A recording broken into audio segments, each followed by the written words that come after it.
Well, the idea is to let people know what to expect when they head out the door. Even before we step outside, the weather forecast is a window to the world. And we hit 22 degrees this morning. The highs and lows of local television news.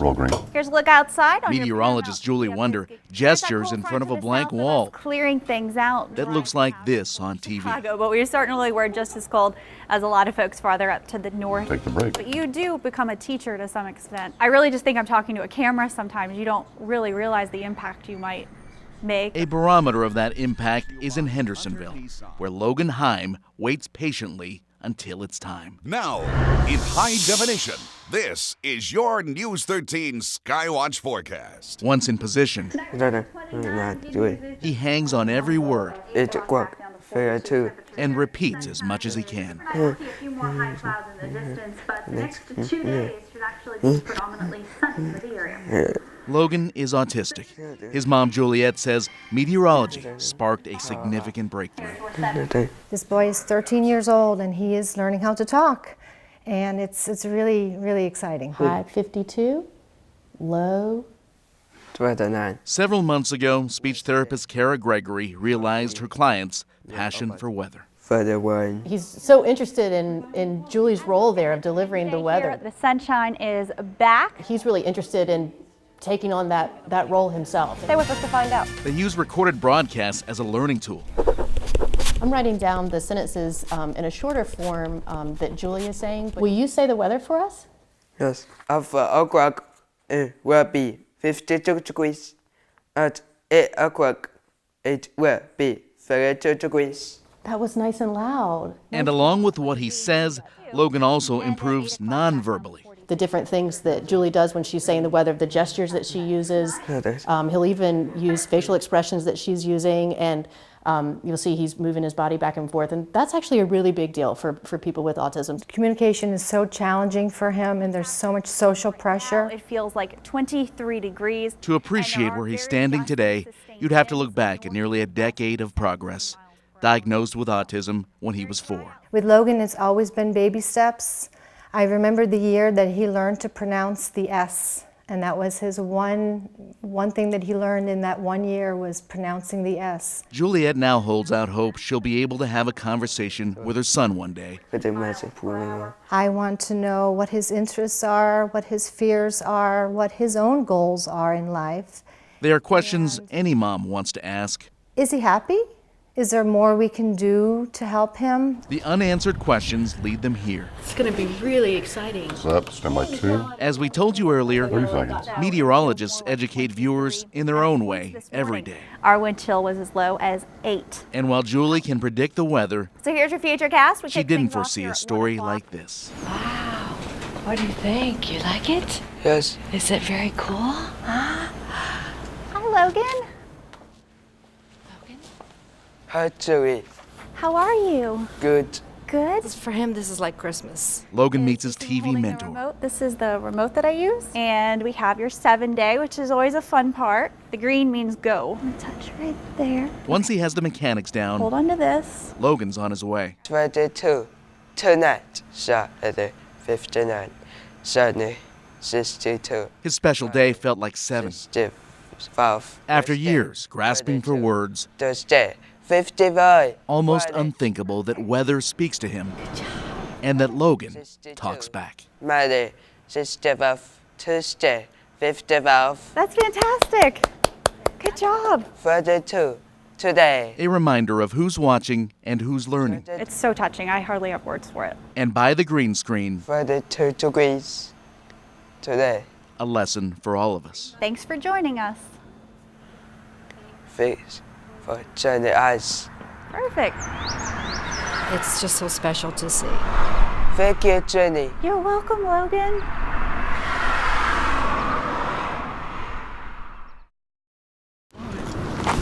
When you look at the motion, When it comes to kicking, the measure of success is simple. the perfect kick is one that goes through the uprights. Look at that. It just might be the most underappreciated play in football. You know, the athleticism, big thing is leg speed. Yeah. The voice of experience. I can tell you whether it's going to be good, miss to the right or left. The new assistant coach just might help Irwin go the distance. Oh! He told me to get wider on my stance when I do field goals, and it improved it by at least 10, 15 yards. It would be easy to question whether he's even qualified. Now, that first step with the right foot was long. I cannot physically demonstrate to you what to do. Nice snap. That's crazy that he knows about kicking, but he is in a wheelchair. Move your foot in up here when you mark it off. Blevins has been there, Just trust me, son. but hasn't done that. I was born with cerebral palsy that primarily affects the left side of my body. That was all soccer. He's never kicked a ball before. Never played it down, but always in the game. When I was 4 years old, I loved football. I knew I wanted to make my living in football. His mother made this scrapbook Never forget these. of her son's big dreams come true. Sports Illustrated, this stuff I haven't seen in a long time. It all started when he was an 8th grader. A Virginia high school coach made Doug a graduate assistant, the closest Doug could ever get to playing. My knowledge of the game exceeded my classmates that were playing. And that knowledge helped level the playing field, realizing That if I was going to make it to the NFL, I'd have to have a specialty. the man who never walked, intent on going pro. A fine NFL kicker. The ultimate salesman, he convinced the Jets to hire him as a kicking consultant in '94. I'm right here. Eventually hired by Coach Jimmy Johnson of the Miami Dolphins, who hadn't even met his coach. On the first day, Johnson actually thought Blevins was a visitor with special needs. They gave him the royal treatment. I had a hat and some candy, and then I told him I was Doug Blevins, and he told me I wasn't. He spent 6 years with the Dolphins Yeah, he didn't know. and privately coached some of the best legs in the biz. I had to demonstrate to you or demonstrate to the athlete that I knew what I was talking about. Prized pupils include David Akers, who just set the record for most field goals in a season, and Adam Vinatieri, whose game winner in Super Bowl 36 made him a legend. We had worked on that over and over. As a guru, earning many nicknames in the kicking game. Kicking Yoda, the kick whisperer. Not bad for the guy whose backup plan was stand-up comedy, which speaks to his outlook on what some call a disability. I would tell stories about my life and funny things that have actually happened to me because it's been real comical, it really has. Sometimes it's a wonder how he finds that humor. It's been more of an inconvenience in my life than anything else. I've overcome it. As Blevins rolls in, with each set of players, there's a different set of skepticism, hoping players understand the privilege of just kicking a ball. I still regret that I won't know what that feels like. Y'all never experienced that. But you can't dwell on that. It makes me think about a lot of things that I have that I can do that I bet you he wishes he could do. Hey, Brian, you got a good leg. When you do that, all your power goes. Doug wasn't a natural-born kicker, You're not going to miss it because your leg comes around that way. All right. Trust it. but as a coach, he lives vicariously through his players. I mean, if somebody in a wheelchair can make it to the NFL, Yeah, I can live with that, Tyler. In his own way, splitting the uprights. Great job, because who would believe it? At Irwin, John Lee, News 13.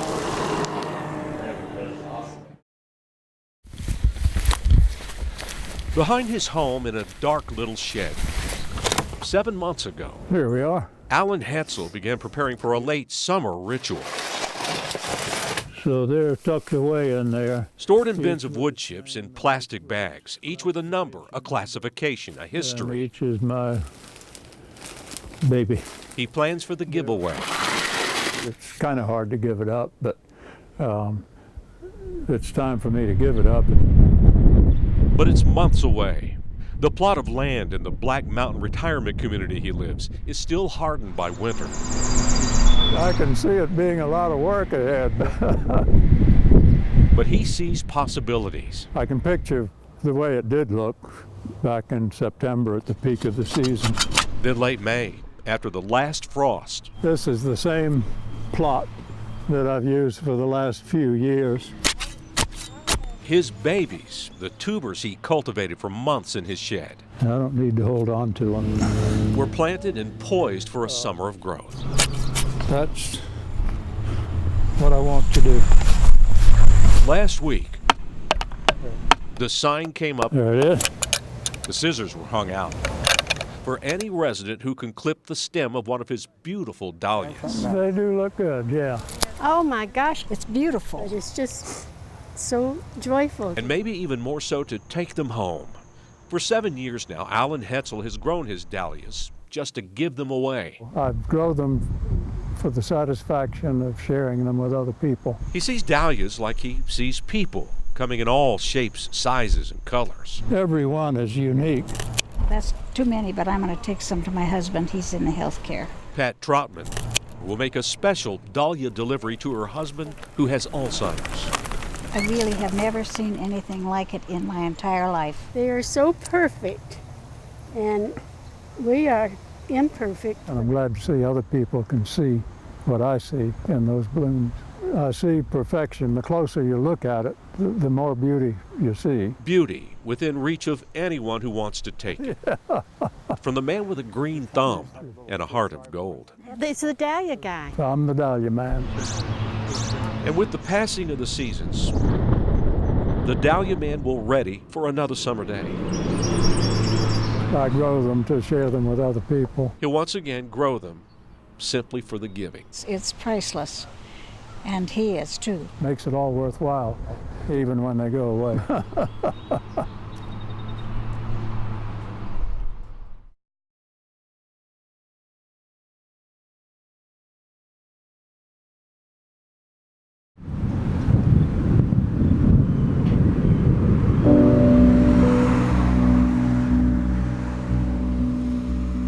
These are the faces of those living in the shadow of the old CTS plant. And I moved here to live at peace.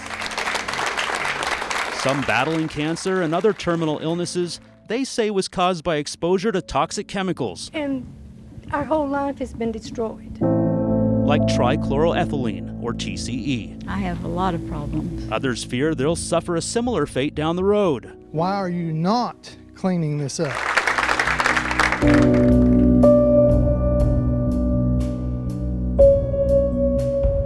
4 years after CTS shut down its Asheville plant, the EPA hired a company to test the site for contamination.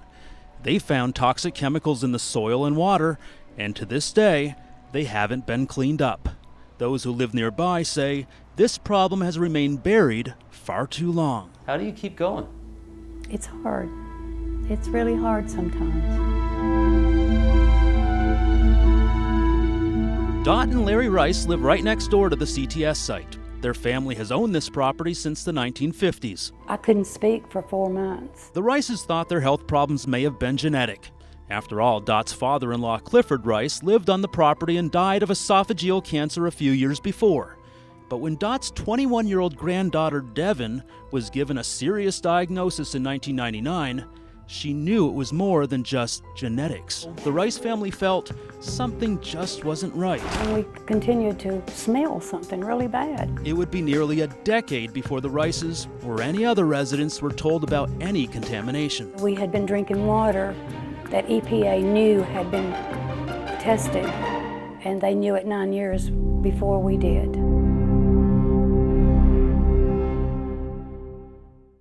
It was hard to believe that somebody that is supposed to be protecting the people would do that to a family. NUS completed the site inspection of CTS in 1991. Even though NUS found TCE and other toxic chemicals at the site, the EPA decided no further action was needed to clean it up. NUS's report stated the contamination could potentially affect the air as well as the ground and surface water. They determined the on-site exposure is not of concern because a chain-link fence around the plant limits access to the facility.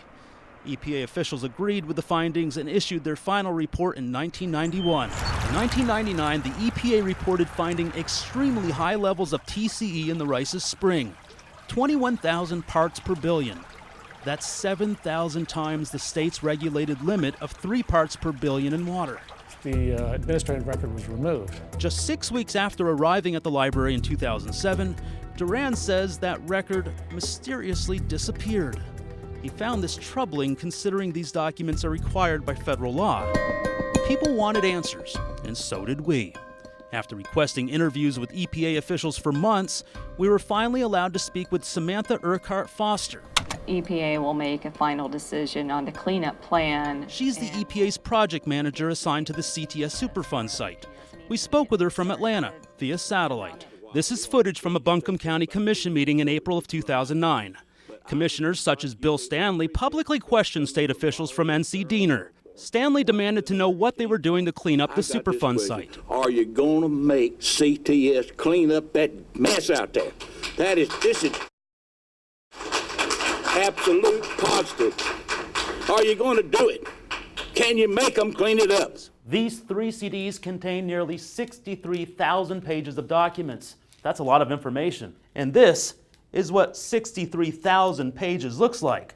Mr. Hill, I know you know that they came on our property in 1990, made the test, and it was 1,100 parts per DCE, and no one told me. Why? As far as an apology, I have no problem apologizing for that fact that we did not notify you of what we found in the spring. Hey, Mike Mason, WLOS. How you doing, Mike? How are you? I'm doing good. How are you? Good, good. Can I ask When the meeting was over, we had our own questions for Franklin Hill. Today, TCE continues to flow at high levels here at the Rice's Springs. Their spring is connected to Robinson Creek, which eventually joins up with Cane Creek. All of that water then empties out into the French Broad River. At the end of the day, this story is about ordinary people brought together by one common belief: that toxic chemicals changed their lives forever. Whether they had worked at CTS, Yeah, I lost years off my life. or had been drinking contaminated water, Our whole life has been destroyed. they each have a story. With so much time passing by before anyone knew their drinking water was contaminated, many wonder, what if? What if CTS and the EPA had simply cleaned things up? How can you undo something? You can't. I wish we could, but you can't. What if the EPA told people their water was contaminated the minute they got those test results? Nobody told them about the testing in 1990. We're gonna have to go, I'm sorry. And for those already diagnosed with cancer, what can be done for them? That's a difficult subject. I really don't know of specific treatment for the TCE exposure. Others wonder if they'll be affected later in life. Is it just a matter of time? That constant worrying.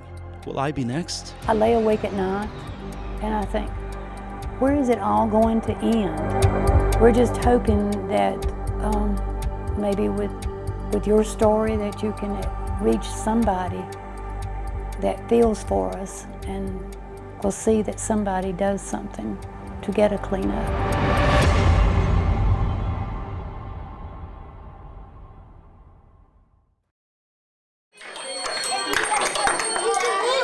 It's a sound wave. They say you can't always believe what you hear in school. How do you think the sound goes from here to your ears? In this case, you have to listen closely.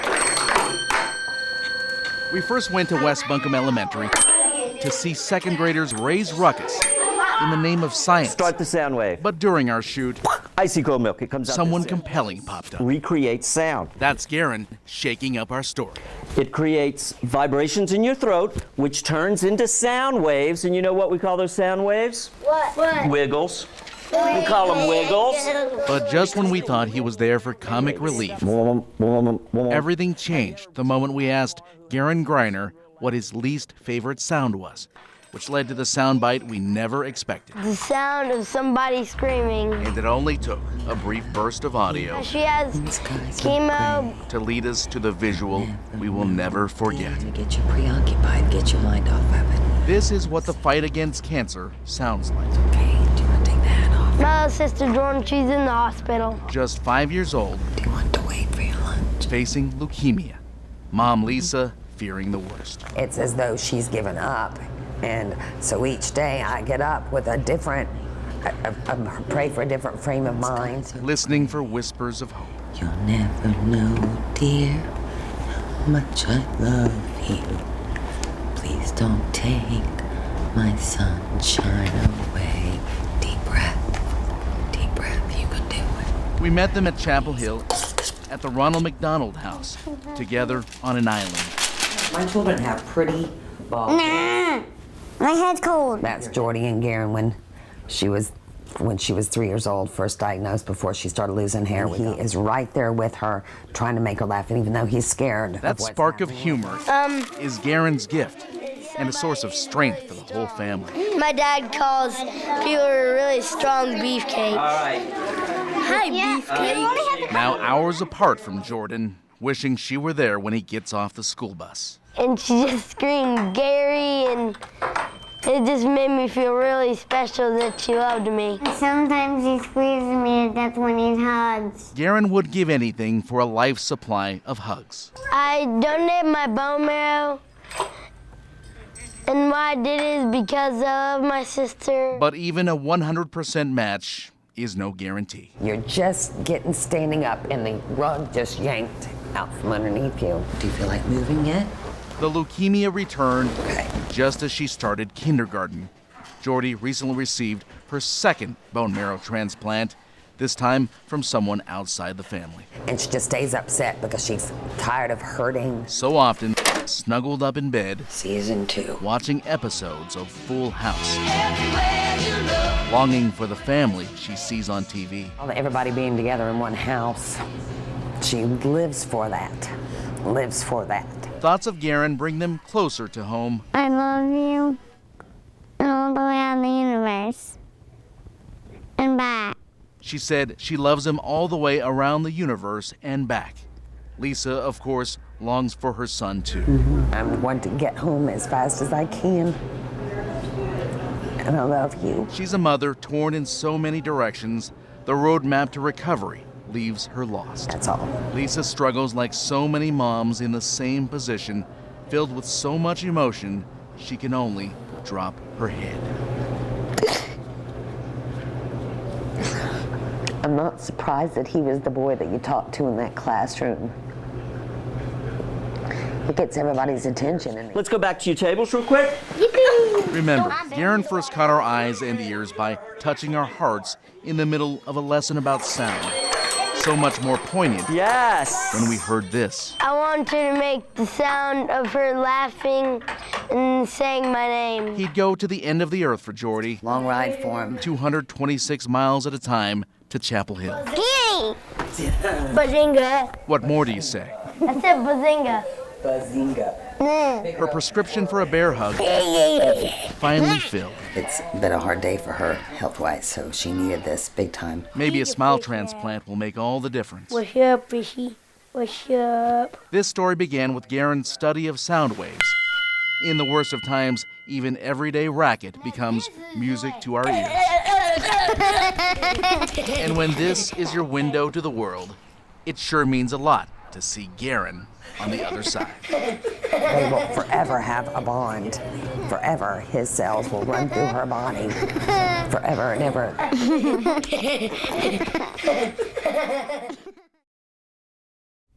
Tick, tock. The ticks of the clock can be as slow as Christmas. It's going in slow motion. What is it, 7 days until Christmas?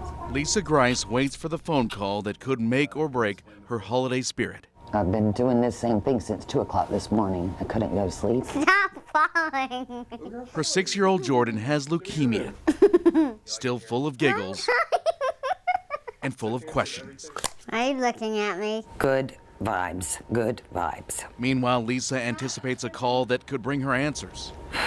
So we want to know the big R. The R stands for remission. Because if it's not the big R, then we need to know what we're going to do. Last year, Jordan had her second bone marrow transplant. She's battled cancer half of her life. Nah, my head's cold. Years marked by telling telephone conversations. Just go ahead and expect the worst, and I'll be really, really excited. Time spent waiting can be so cruel. So we're kind of just waiting on pins and needles to get the results, so. At least Jordan can laugh. I'll take a sip of this cold coffee. But what if doctors say a third transplant is necessary? The third time, I don't know how they keep going. I don't know that your body can keep doing all that. As a mother, she considers every heartbreaking holiday possibility. Yeah, we'll have to, because she'll have to go right then.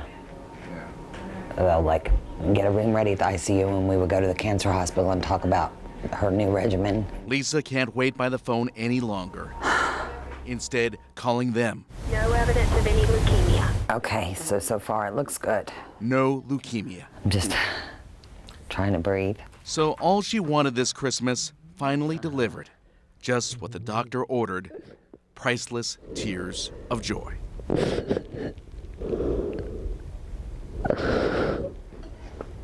And at a time when we hope for peace on earth, it sure does help to have a little peace of mind. What?